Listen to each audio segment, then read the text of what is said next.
Mega డిఎస్సితో నిరుద్యోగులకు అండగా నిలిచిన కూటమి ప్రభుత్వమని టీడీపీ మహిళా నేత పంచుమర్తి అనురాధ అన్నారు. ఈ మేరకు ఆమె మీడియాతో మాట్లాడుతూ వైసీపీ నాయకులకు ప్రజలు బుద్ధి చెప్పినా సరే ఇంకా వాళ్ల తీరు మారలేదని మండిపడ్డారు. మీ కార్యకర్తలు పారిపోతున్నారు. రాజ్యసభ మెంబర్లందరూ రాజీనామాలు చేస్తా ఉన్నారు. అదేవిధంగా మీరు ధర్నాలు చేయమని చెప్పి హుకుం జారీ చేస్తే మీ కార్యకర్తలకి ఆ ధర్నాల్లో కూడా తెలుగుదేశం పార్టీని చంద్రబాబు నాయుడు గారిని జైలు కొడతా ఉన్నారు. మొన్నే చూసాం, ఫీజు రీఎంబర్స్మెంట్ మీద మీరు ధర్నాలు చేయమంటే విశాఖపట్నంలో వాళ్ళు ధర్నాలు పక్కన పెట్టేసి చంద్రబాబు గారికి తెలుగుదేశం పార్టీకి జైలు కొట్టిన వీడియో మనం అందరము కూడా చూసాం. ఇలాగ అన్ని రకాలుగా నష్టపోయి ఏం చేయాలో అర్థం కాక బెంగళూరులో ఉంటున్న ఈ జగన్మోహన్ రెడ్డి గారికి అప్పుడప్పుడు ఆంధ్రప్రదేశ్ గుర్తుకొస్తే లేదా అతని పదవి పోయింది అనే విషయం గుర్తుకొచ్చినప్పుడల్లా ఏదో ఒక రాద్ధాంతం చేయడానికి ప్రయత్నం చేస్తూ ఉన్నారు. దానికి ఇప్పుడు కొత్తగా వారు చేసే రాద్ధాంతం మరి డిఎస్సి గురించి, టీచర్ ఉపాధ్యాయుల భర్తీ పోస్టుల గురించి. మరి గౌరవనీయులు విద్యాశాఖ అమాత్యులు నారా లోకేష్ గారు మరి చంద్రబాబు నాయుడు గారి యొక్క 75వ పుట్టినరోజు సందర్భంగా మరి రాష్ట్ర వ్యాప్తంగా 16,347 టీచర్ పోస్టులకి నోటిఫికేషన్ ఇస్తే ఓర్చుకోలేకపోతా ఉన్నారు. దాని మీద రాద్ధాంతం చేయడమే కాకుండా జగన్మోహన్ రెడ్డి తప్పుడు ప్రచారాలు చేస్తూ ఉన్నారు. తప్పుడు ప్రచారాలు చేయడమే కాకుండా వాళ్ళు ఎప్పుడెప్పుడు డిఎస్సీలు ప్రకటించారో, ఎప్పుడెప్పుడు డిఎస్సీలు టీచర్ పోస్టులు భర్తీ చేశామో అని ఫేక్ ప్రచారాన్ని సోషల్ మీడియాలో వైరల్ చేయటం నిజంగా చాలా దారుణమైన విషయం. ఏదేమైనప్పటికీ కూడా ఈ రాష్ట్రంలో ఎప్పుడైనా ఉపాధ్యాయుల భర్తీ చేశారు అని అంటే దాని patent right Telugu Desam party Nara Chandrababu Naidu గారిదే అని చెప్పి ఈ సందర్భంగా నేను తెలియజేస్తా ఉన్నా. 94లో 16,238 పోస్టులు, 94లో 16,238 పోస్టులు, 96లో 16,838, 98లో 29,269, 2000 సంవత్సరంలో 24,388, 2001లో 26,129, 2002లో 31,699, 2003లో 12,430, 2014లో 8,926, అలాగే 2018లో 7,254. లిమిటెడ్ రిక్రూట్మెంట్స్ 1996లో 3,706, స్పెషల్ రిక్రూట్మెంట్స్ 96లో 2,000, 97లో 874, 2019లో 521.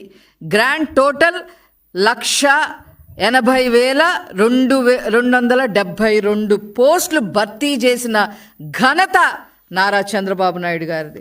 ఇప్పుడు 16,344తో కలిపి ఈనాడు మరి మొత్తం కలిపి 1,96,000 పోస్టులు, ఉపాధ్యాయుల పోస్టులు భర్తీ చేసిన ఏకైక పార్టీ తెలుగుదేశం పార్టీ, ఏకైక నాయకులు నారా చంద్రబాబు నాయుడు గారని చెప్పి ఈ సందర్భంగా మీకు తెలియజేస్తా ఉన్నా.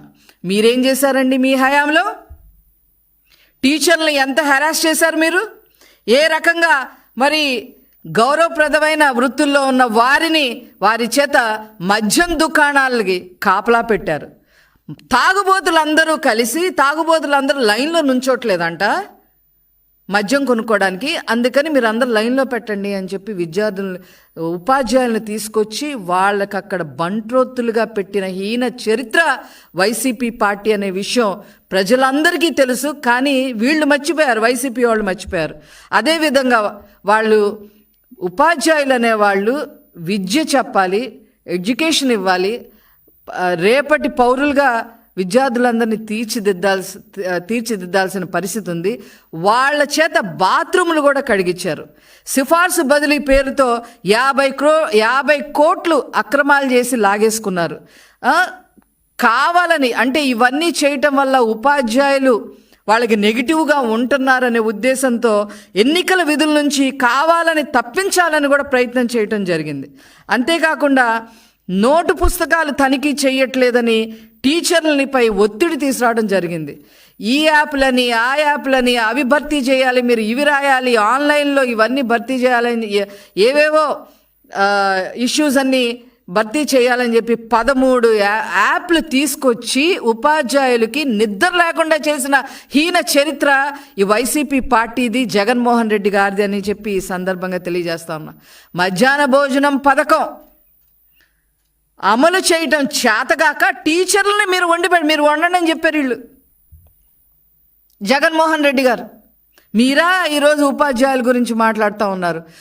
నాడు నేడు పేరుతో ఆ బాధ్యతలు వాళ్ళకి అప్పచెప్పి మీరు ఆ ఫోటోలు తీయండి, ఈ యాప్లో డౌన్లోడ్ చేసుకోండి, అవి చేయండి ఈ చేయండి అని చెప్పి ఆ బాధ్యతలు అప్పచెప్పి వాళ్ళకి ఉపాధ్యాయులకి విద్యార్థులకి గ్యాప్ క్రియేట్ చేసేశారు వీళ్ళు.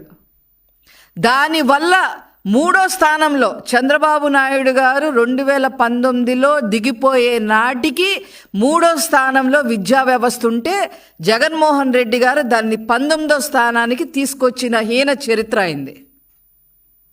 ఈరోజు వీళ్ళు ఉపాధ్యాయుల గురించి మాట్లాడుతూ ఉంటే అసలు ఏం చెప్పాలి? ఇవన్నీ కాదండి, ఏనాడైనా ఉపాధ్యాయులకి ఒక్క నెలైనా మీ హయాంలో సక్రమంగా జీతాలు ఇచ్చారా అని చెప్పి నేను అడుగుతా ఉన్నా. ఇప్పుడు ఈ వైఎస్ఆర్సిపి హయాంలో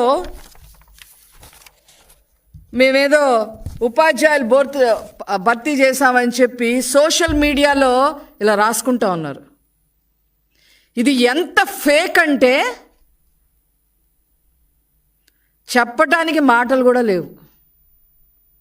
సిగ్గు వదిలేసి, సిగ్గు అనే పదాన్ని, సిగ్గు అనేది వదిలేసి ఈరోజు తప్పుడు ప్రచారం వైసీపీ పార్టీ చేస్తూ ఉంది. దీని వివరాలు ఇప్పుడు నేను చెప్తాను. వీళ్ళు ఏం చెప్పారు? మీకు అన్నీ చెప్తాను. ఇప్పుడు 2098లో 4059 పోస్టులు భర్తీ చేశారంట వీళ్ళు. 2098లో ముఖ్యమంత్రిగా ఉంది